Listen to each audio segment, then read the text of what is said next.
गुरु प्यारी साध संगत कुछ अपना पुस्तक मूवी साहब ने डॉक्टर हरजिंदर सिंह दलगीर ते अपने इंदर सिंह घग्गा नूं देनी है। 2 मिनट वो लैणगे। जाना ना हजे असीं एक पुस्तक रिलीज़ करनी ते बाहरों इंस्टाग्राम सन्मानित भी करना, जिससे तुसीं इन्ना समा साडे वास्ते रिजर्व करके रखिया। 10 मिनट होर बैठे रहना प्लीज़। सरदार बलबीर सिंह मोमी जी, प्रोफैसर इंदर सिंह घग्गा ते डॉक्टर हरजिंदर सिंह दलगीर जी स्टेज ते आना जी। डॉक्टर हरजिंदर सिंह दलगीर आ जाओ, प्रोफैसर आ जाओ, इंदर सिंह घग्गा जी आ जाओ, बीबी जगराज कौर जी प्लीज़ तुसीं भी आ जाओ जी।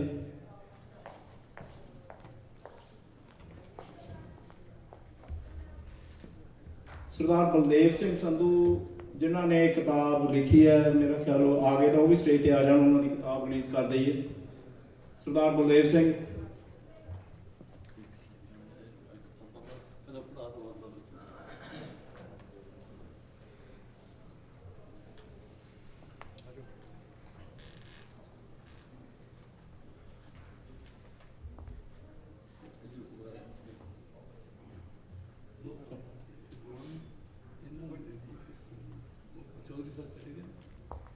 चौधरी साहब चले गए। चलो छड़िए जी, करा जी, छड़ दो जी, छड़ दो। जो बोले सो निहाल। सत श्री अकाल। हाँ जी, 2 मिनट वास्ते सरदार बलबीर सिंह मोमी कुछ कहना चाहते जी। धन्यवाद।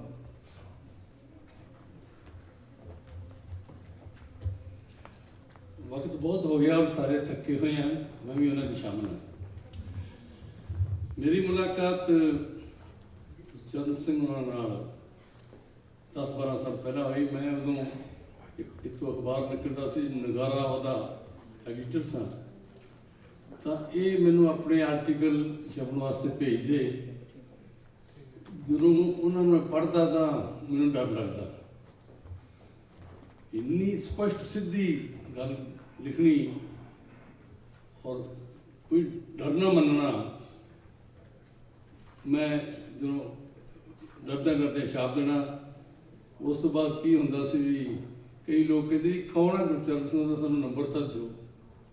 मैनू भी उन्हें बुरा भला कहना, या इतों तक कि मैं कहना भी ना गालां भी कढ़नियां तो एडिटर के तौर पर मैनू भी सुननियां पैंदियां। फिर ये कहन लगे भी तुसीं मेरा नंबर दो, उन्होंने मैं गल करांगा उन्हां नाल। उन्होंने फोन नंबर नहीं सी मिलता, छापया जाता, फोन नंबर भी छापना शुरू करता। इस तरह मेरा इन्हां दा संपर्क है जो जुड़िया। तो मेरा जो चीफ एडिटर से डॉक्टर रणवीर शारदा, उन्होंने पंजाबी तक घट आती सी, पर उन्होंने अखबार कढ़न का, पंजाबी माँ बोली की सेवा करने का बहुत शौक सी। उन्होंने भी कई ने कहा भी तुसीं क्यों छापते हो, क्यों इहो जिहा की लिखता है। असी इन्हां दा साथ नहीं छड्डिया। उदों तो लेके हुण तक ये अगे वधे ने। 3 कॉन्फ्रेंसां होईयां, उन्हां च मैं इन्हां दे नाल रहा हाँ। जो इन्होंने अज किया है, पहलियां कॉन्फ्रेंसां च किया, वो भी सच सी, अज भी सच है। सच कहना बहुत औखा है, इन्हों सुनना भी औखा होंदा होएगा। मैं इन्हों इन्ना सच बोलण दी, फिर स्टेज पर सच लियाउण दी, तुहानूं सच सुणन दी, तुहानूं सारिआं नूं इस गल की वधाई दिंदा है। ये एक संस्था बन चुके हैं। बेशक अज पिछली कॉन्फ्रेंस जिन्ना हाज़री नहीं हो सकी, पर हाज़री नालों वो हाज़र लोग जिहड़े चेतन तौर पर अज के मैसेज में सुन ते समझण वाले हैं, वो वड्डी हाज़री नालों ज़्यादा महत्वपूर्ण गल है। मैं एडिटर हाँ, लेखक हाँ, कोई 30-32 किताबां लिखियां। मेरे काम से 4-5 PhDs और MPhil भी हुई हैं। जो बीबी उन्होंने PhDs के नाम मिलने इन्होंने कहानी दसी। मेरे ना भी 2 बार गुरु नानक यूनिवर्सिटी और पंजाब यूनिवर्सिटी होया है, उसका कोई फर्क नहीं पैंदा। नॉलेज किया कम उस तो वड्डी गल होंदी है। मैं बहुत ही लंबी गल नहीं कराँगा। तुहाडे सारिआं दा आउण दा बहुत बहुत धन्नवाद। और सर गुरचरण सिंह बराड़, इन्होंने मैं बहुत बधाई दिंदा हाँ, जिन्होंने अपने मिशन में होर पक्कियां ते कामयाब पांग आगे पुटियां। वाहिगुरू जी का खालसा, सत श्री अकाल।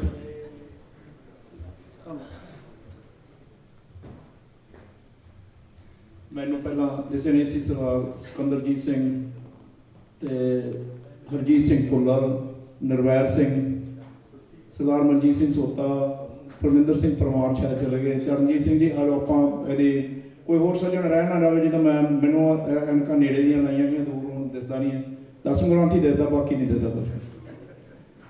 ਆਲੂ ਸਟੇਜ 'ਤੇ ਆਪਾਂ ਬਲਦੇਵ ਸਿੰਘ ਆਏ ਨਹੀਂ, ਉਹਨਾਂ ਦੀ ਕਿਤਾਬ ਰਿਲੀਜ਼ ਕਰਨੀ ਹੈ। ਮੈਂ ਸਾਰਿਆਂ ਨੂੰ ਬੇਨਤੀ ਕਰਨੀ ਚਾਹੁੰਦਾ ਕਿ ਹੁਣ ਤੱਕ ਸਾਨੂੰ ਭੱਟਾਂ ਦੇ ਸਵਈਆਂ ਦੀ ਸਮਝ ਨਹੀਂ ਸੀ ਪਈ। ਅਸੀਂ ਇਹੀ ਕਹੀ ਕਰੀਏ, ਆਪ ਨਰੈਣ ਕਲਾ ਧਾਰ ਜਗ ਮੈਂ ਪਰਵਰਿਓ, ਵੀ ਗੁਰੂ ਨਾਨਕ ਸਾਹਿਬ ਆਪ ਹੀ ਰੱਬ ਸੀ। ਜੇ ਉਹ ਆਪ ਹੀ ਰੱਬ ਸੀ ਤੇ ਫਿਰ ਤਾਂ ਸਾਡਾ ਕਨਸੈਪਟ ਅਯੂਨੀ ਵਾਲਾ ਭੰਗ ਹੋ ਜਾਂਦਾ।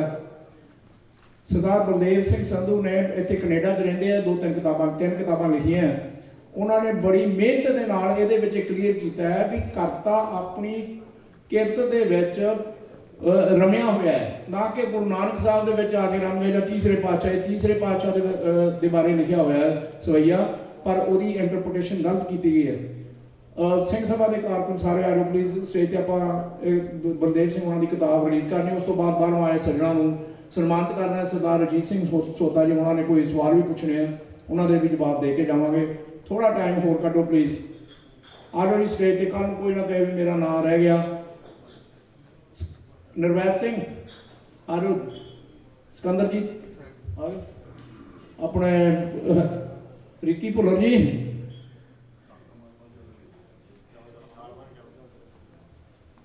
ਹਰਮਿੰਦਰ ਸਿੰਘ ਸੋਤਾ ਜੀ, ਸਰਦਾਰ ਅਮਰ ਸਿੰਘ ਜੀ, ਤੁਸੀਂ ਕਾਹਦੋਂ ਬੈਠੇ ਇੱਥੇ? ਆ ਜਾਓ ਆ ਜਾਓ ਆ ਜਾਓ ਆ ਜਾਓ ਜੀ, ਕੋਈ ਬੰਦਾ ਸੱਜਣ ਰਿਲੀਜ਼ ਕਰੋ। ਸਾਰੇ ਜਾਣੇ ਜਾਂਦੇ, ਇੱਕ ਕਿਤਾਬ $2-4 ਦੀ, $4 ਦੀ ਪਤਾ ਨਹੀਂ, ਮੈਨੂੰ ਨਹੀਂ ਪਤਾ, $4 ਦੀ ਹੋਣੀ ਹੈ। ਜ਼ਰੂਰ ਲੈ ਕੇ ਜਾਣਾ ਤਾਂ ਕਿ ਤੁਹਾਡਾ ਜਿਹੜਾ ਸ਼ੱਕ ਹੈਗਾ ਸਵਈਆਂ ਬਾਰੇ ਜਾਂ ਸਾਨੂੰ ਸ਼ੱਕ ਪਾਇਆ ਗਿਆ ਉਹ ਜ਼ਰੂਰ ਨਿਕਲ ਜਾਵੇ। ਇਹ ਬੜੀ ਉਹਨਾਂ ਦੀ ਮਿਹਨਤ ਆ, ਪਤਾ ਨਹੀਂ ਕਿੰਨੇ ਸਾਲ ਲਾ ਕੇ ਉਹਨਾਂ ਨੇ ਇਹਨਾਂ ਸਵਈਆਂ ਦੀ ਟ੍ਰਾਂਸਲੇਸ਼ਨ ਕੀਤੀ ਹੈ। ਜੋ ਬੋਲੇ ਸੋ ਨਿਹਾਲ, ਸ੍ਰੀ ਅਕਾਲ।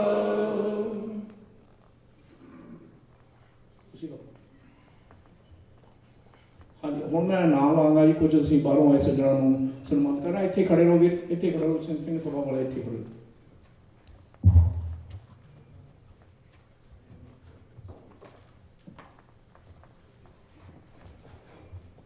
ਸਰਦਾਰ ਗੁਰਜਿੰਦਰ ਸਿੰਘ ਨਿਊਯਾਰਕ ਤੋਂ ਆਏ ਹੋਏ, ਨੇੜੇ ਤੇੜੇ ਬੈਠੇ ਦੇ ਆ ਜਾਣ ਜੀ ਉਹਨਾਂ ਨੂੰ। ਸਰਦਾਰ ਗੁਰਜਿੰਦਰ ਸਿੰਘ।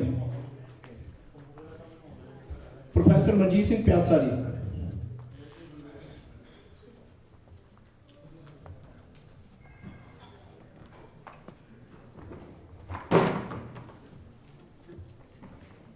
ਜੋ ਬੋਲੇ ਸੋ ਨਿਹਾਲ।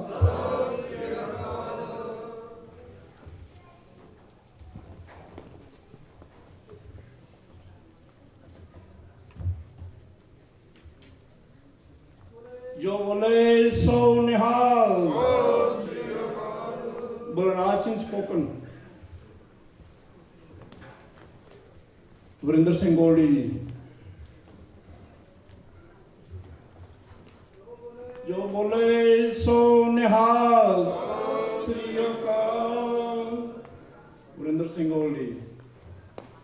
ਸਰਦਾਰ ਦਲਜੀਤ ਸਿੰਘ ਪਹਿਲਵਾਨ ਰਾਚੈਸਟਰ ਵਾਲੇ। ਨਿਹਾਲ, ਸਤਿ ਸ੍ਰੀ ਅਕਾਲ। ਦਲਜੀਤ ਸਿੰਘ। ਦਲਜੀਤ ਸਿੰਘ ਨਹੀਂ ਹੈ ਇੱਥੇ? ਨਹੀਂ ਆਏ ਸੀਗੇ, ਮੈਂ ਦੇਖੇ ਸੀ, ਚਲੇ ਗਏ ਹੁਣੇ। ਹਰਮੋਹਨ ਸਿੰਘ ਸਿੱਧੂ ਜੀ। ਹਰਮੋਹਨ ਸਿੰਘ ਸਿੱਧੂ ਪਲੀਜ਼। ਤੁਸੀਂ ਪਹਿਲਾਂ ਨੇ ਸਟੇਜ 'ਤੇ ਆਏ, ਮੈਂ ਨਾਮ ਲਾਉਣਾ ਭੁੱਲ ਗਿਆ, ਮਾਫੀ ਚਾਹੁੰਦਾ ਜੀ।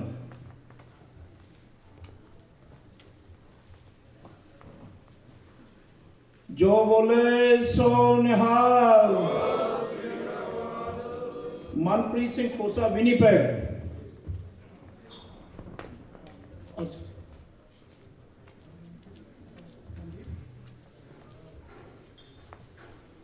ਜੋ ਬੋਲੇ ਸੋ ਨਿਹਾਲ, ਸ੍ਰੀ ਅਕਾਲ।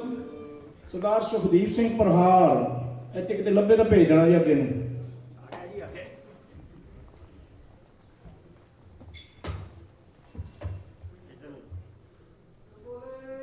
ਜੋ ਬੋਲੇ ਸੋ ਨਿਹਾਲ, ਸਤਿ ਸ੍ਰੀ ਅਕਾਲ।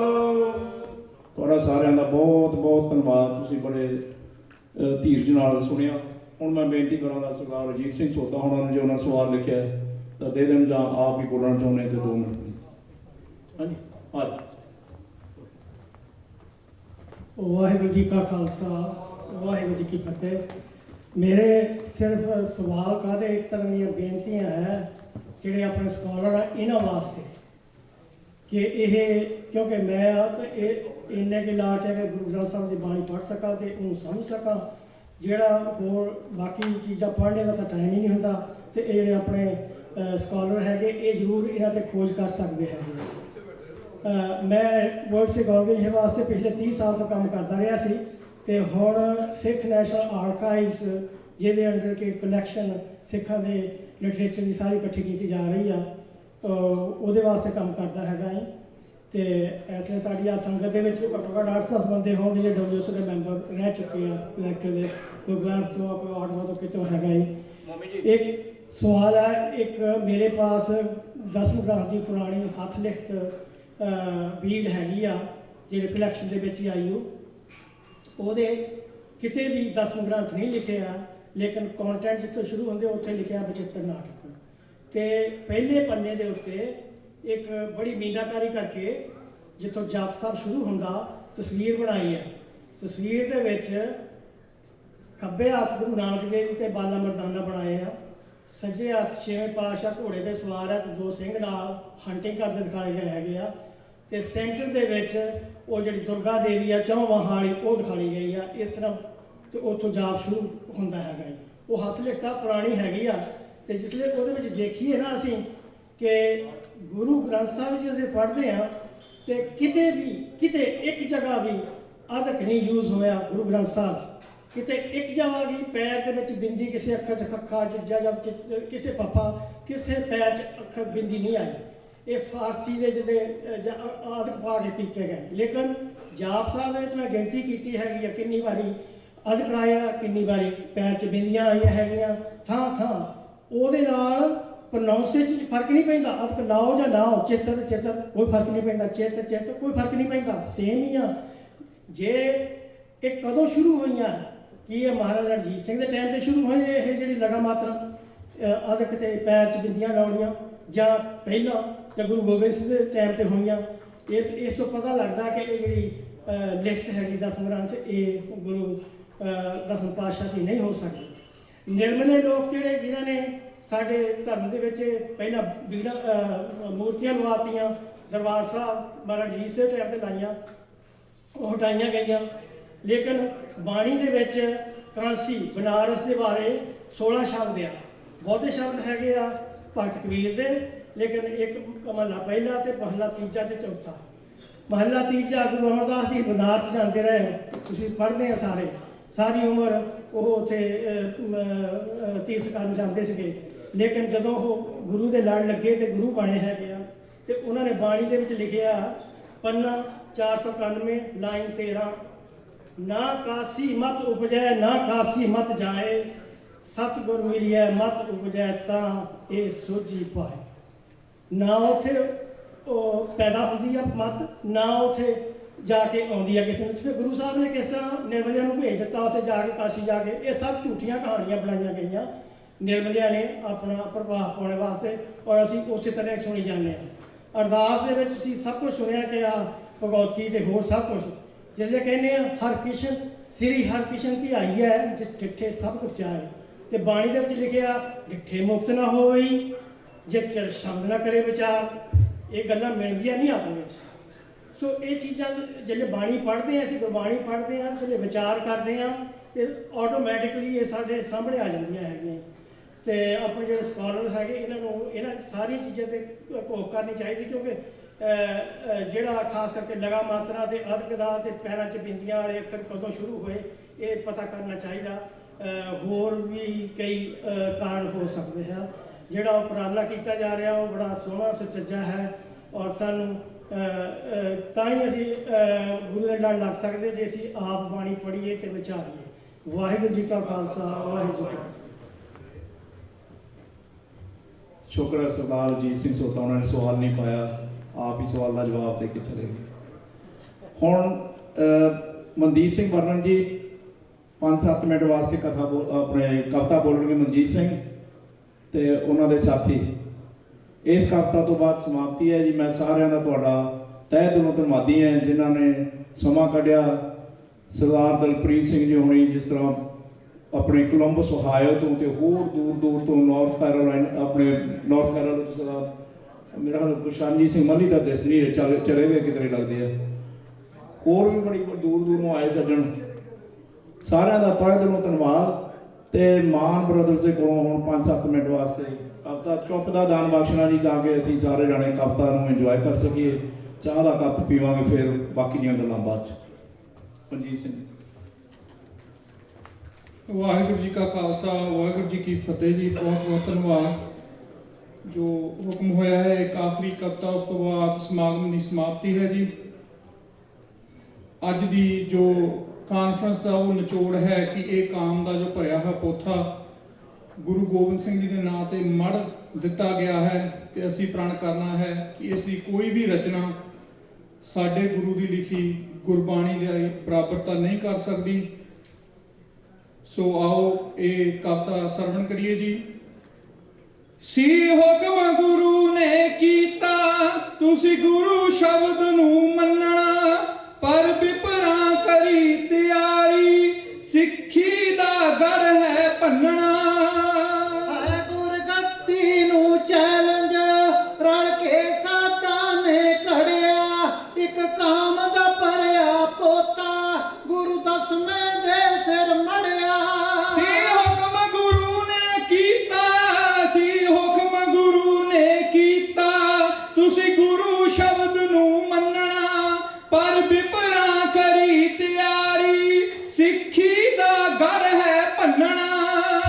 ਹੈ ਗੁਰਗੱਦੀ ਨੂੰ ਚੈਲੰਜ, ਰਲ ਕੇ ਸਾਧਾਂ ਨੇ ਘੜਿਆ, ਇੱਕ ਕਾਮ ਦਾ ਭਰਿਆ ਪੋਤਾ, ਗੁਰੂ ਦਸਵੇਂ ਦੇ ਸਿਰ ਮੜਿਆ।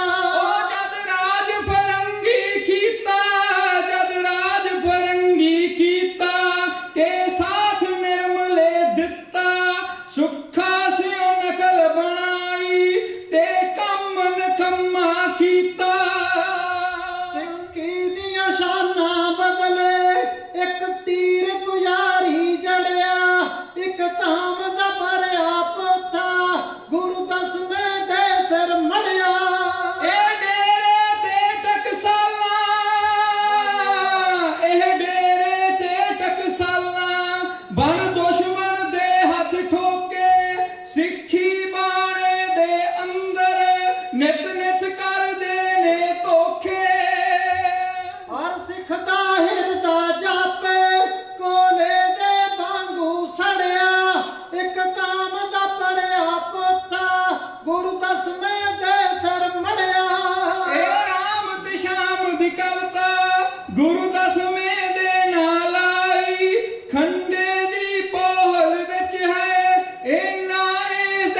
ਕਾਨਫਰੰਸ 'ਚ ਸਾਰੇ ਹੀ ਆਉਣ ਵਾਲੇ ਵੀਰਾਂ ਭੈਣਾਂ, ਖਾਸ ਕਰਕੇ ਬਜ਼ੁਰਗਾਂ ਤੋਂ, ਜਿਨ੍ਹਾਂ ਤੋਂ ਸਦਾ ਹੀ ਛੋਟਿਆਂ ਨੂੰ ਸੇਧ ਮਿਲਦੀ ਹੈ, ਇਹ ਗੱਲ ਇੱਕ ਵਾਰੀ ਪੱਕੀ ਕਰ ਲਈਏ। ਪਹਿਲਾਂ ਵੀ ਬੀਬੀਆਂ ਨੂੰ ਵੀ, ਸਾਡੀਆਂ ਮਾਤਾਵਾਂ ਭੈਣਾਂ ਨੂੰ ਵੀ ਬੇਨਤੀ ਹੈ, ਬੀਬੀ ਜਗਰਾਜ ਕੌਰ ਜੀ ਨੇ ਵੀ ਉਸ ਦੀ ਪ੍ਰੋੜਤਾ ਕੀਤੀ ਹੈ ਕਿ ਜਦੋਂ ਤੱਕ ਸਾਡੇ ਬੱਚਿਆਂ ਨੂੰ ਘਰੋਂ ਇਹਨਾਂ ਕਰਮਕਾਂਡਾਂ, ਪੁਜਾਰੀ ਦੀ ਜੋ ਅਮਰਵੇਲ ਹੈ ਉਹ ਤੋਂ ਬਚ ਜਾਣ ਦਾ ਪਾਠ ਸਬਕ ਨਹੀਂ ਮਿਲਦਾ, ਤਾਂ ਹੋ ਸਕਦਾ ਹੈ ਜੋ ਵੱਡੇ ਵੱਡੇ ਉਪਰਾਲੇ ਉਹ ਕਾਮਯਾਬ ਨਾ ਹੋ ਸਕਣ। ਇੱਕ ਵਾਰੀ ਇਹ ਪੱਲੇ ਬੰਨ੍ਹ ਲਈਏ ਕਿ ਗਾਂਧੀ ਦੇ ਚਰਖਿਆਂ ਦੇ ਨਾਲ ਅਤੇ ਰਾਗੀਆਂ ਦੇ ਬਾਜਿਆਂ ਦੇ ਨਾਲ ਕਦੇ ਵੀ ਕੋਈ ਕ੍ਰਾਂਤੀ ਨਹੀਂ ਆਈ। ਉਹ ਆਉਣੀ ਹੈ ਗੁਰੂ ਦੇ ਗਿਆਨ ਦੇ ਨਾਲ, ਗੁਰੂ ਦੇ ਗਿਆਨ ਦੀ ਖੜਗ ਫੜ ਕੇ, ਆਪਣੀ ਕੀਤੀ ਕਮਾਈ ਨੂੰ ਸਮਝ ਕੇ ਵਰਤਣ ਦੇ ਨਾਲ, ਗੁਰੂ ਗ੍ਰੰਥ ਸਾਹਿਬ ਜੀ ਦੇ ਨਾਲ ਜੁੜਨ ਦੇ ਨਾਲ, ਸਿਧਾਂਤ ਸਮਝਣ ਦੇ ਨਾਲ। ਵਾਹਿਗੁਰੂ ਜੀ ਕਾ ਖਾਲਸਾ, ਵਾਹਿਗੁਰੂ ਜੀ ਕੀ ਫਤਿਹ। ਗੁਰੂ ਪਿਆਰੀ ਸਾਧ ਸੰਗਤ ਜੀ, ਇਹਦੇ ਨਾਲ ਹੀ ਗੱਜ ਕੇ ਫਤਿਹ ਬੁਲਾਓ। ਤੇ ਇਹ ਸਾਡੀ ਸਮਾਪਤੀ ਅੱਜ ਦੀ। ਤੁਹਾਡਾ ਸਾਰਿਆਂ ਦਾ ਤਹਿ ਦਿਲੋਂ ਧੰਨਵਾਦ। ਵਾਹਿਗੁਰੂ ਜੀ ਕਾ ਖਾਲਸਾ, ਵਾਹਿਗੁਰੂ ਜੀ ਕੀ ਫਤਿਹ। ਜੋ ਬੋਲੇ ਸੋ ਨਿਹਾਲ। ਸ੍ਰੀ ਅਕਾਲ। ਹਾਂਜੀ, ਕਿਤਾਬਾਂ ਲੈ ਕੇ ਜਾਣੀਆਂ ਨਾ ਭੁੱਲਣਾ, ਕਿਤਾਬਾਂ ਬੜੀਆਂ ਕੀਮਤੀ ਹੈ। ਥੋੜ੍ਹੇ ਡਾਲਰ ਜ਼ਰੂਰ ਲਾ ਕੇ ਕਿਤਾਬਾਂ 'ਚ ਖਰੀਦੋ। ਆਪਣੇ ਬੱਚਿਆਂ ਨੂੰ ਇਹ ਜਿਹੜੀ ਵਿੱਦਿਆ ਤੁਹਾਡੇ ਵਾਸਤੇ ਲੈ ਕੇ ਆਏ ਹਾਂ ਉਹਦੇ ਤੋਂ ਜਾਣੂ ਕਰਵਾਓ ਜੀ। ਤੁਹਾਡਾ ਸਭ ਦਾ ਬਹੁਤ ਬਹੁਤ ਧੰਨਵਾਦ। ਵਾਹਿਗੁਰੂ ਜੀ ਕਾ ਖਾਲਸਾ, ਵਾਹਿਗੁਰੂ ਜੀ ਕੀ ਫਤਿਹ। बहुत बहुत धन्यवाद।